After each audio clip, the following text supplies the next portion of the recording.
পয়াতি আদৰ্শ গাঁৱত ইয়াত দেখা গৈছে যে দুটাই নহয় তিনিটাকে বানপানী ইয়াত তছনছ কৰি থৈ গ'ল প্ৰলয়ংকাৰী বানপানী আৰু কপিলী নদীৰ যি বাঢ়নী পানী আছিলে এই বাঢ়নী পানীয়ে এই গোটেই এই সমগ্ৰ অঞ্চল প্লাবিত হৈ পৰিছিল আৰু এতিয়া দেখা গৈছে যে যি আদৰ্শ গাঁৱত আমি আছোঁ সেই আদৰ্শ গাঁৱত কিছু পৰিমাণে পানী কমিছে যদিও তেওঁলোকে নিজৰ যিখন ঘৰ আছিল ঘৰখনলৈ যাব পৰা হোৱা নাই এতিয়া যি বাৰী ঘৰ এতিয়াও পানী আৰু অলপ যদি ভেটি ওলাইছে সেই ভেটিলৈকো তেওঁলোকে যাব পৰা হোৱা নাই আৰু যদি যিখন লোক গৈছে তেওঁলোকে ভুৰেৰে তেওঁলোকে যোৱা দেখিছে মোৰ সতীৰ্থক মই দেখাবলৈ জনাম যে কেনেধৰণে ভুৰেৰে তেওঁলোকে ঘৰখন চাবলৈ তেওঁলোকে যাতায়াত কৰিছে আৰু ইয়াত এতিয়া দেখিছোঁ যে ইয়াতে যিখিনি শিবিৰ আছে তেওঁলোকে শিবিৰত বসবাস কৰিবলগীয়া আছে গৰু ম'হ আদিকে ধৰি যিখিনি ওখ ঠাই আছিল যি মাথাউৰি তেওঁলোকে ৰাস্তা আছিল সেই ৰাস্তাতে তেওঁলোকে সহবাস কৰি আছে পশুধনৰ লগতে তেওঁলোকে আৰু ইয়াত যিসকল শিবিৰত আছে আমি তেওঁলোকৰ ওচৰলৈ কাষ চাপিম যে তেওঁলোকে কেনেধৰণে ইয়াত আছে আৰু সেই পৰিস্থিতি আমি বুজ ল'ম বাইদেউ অকণমান চাওঁ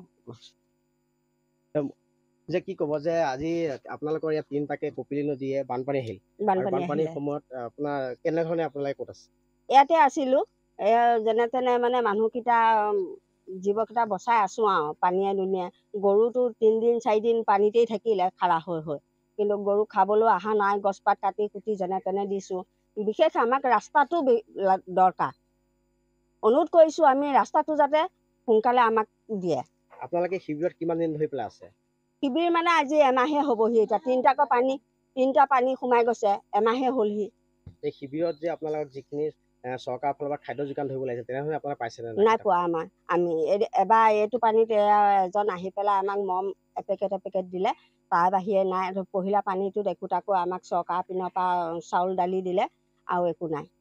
আপোনালোকে মানে একো খাদ্য সামগ্ৰী চৰকাৰৰ ফালৰ পৰা একো পোৱা নাই আপোনাৰ কোন চাকুল পৰে আমাৰ কামপুৰ চাকুল পৰে তেওঁলোকৰ কোনো বিভাগৰ ফালৰ পৰা কোনো আপোনালোক খবৰ লোৱা নাই নাই লোৱা কোনো খবৰ আপোনালোকৰ ইয়াত যে আপোনালোকৰ যি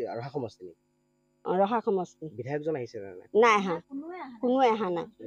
এতিয়া আপোনালোকে কি মাথাউৰিতে আছে মাথাউৰিটোতে আছোঁ আমি এতিয়া কেনেধৰণে আপোনাৰ খাদ্য মানে আমি ধাৰ ঋণ কৰি পেলাই যেনে তেনে দিনটো টাইম কৰি পেলাই খাই পেলাই জীৱকেইটা বচাই আছোঁ আৰু এতিয়া গাঁওখনত কিমান মানুহ আছে গাঁওখনৰ 30-35 ঘৰমান আছে এতিয়া ঘৰখনলৈ যাব পৰা হোৱা নাই হোৱা সকলো ৰাস্তাতেই আছে সকলো ৰাস্তাতেই আছে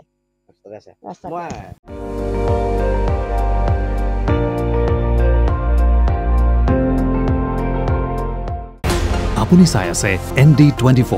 সৰ্বশ্ৰেষ্ঠ নহয় সৰ্বোত্তমৰ দৌৰ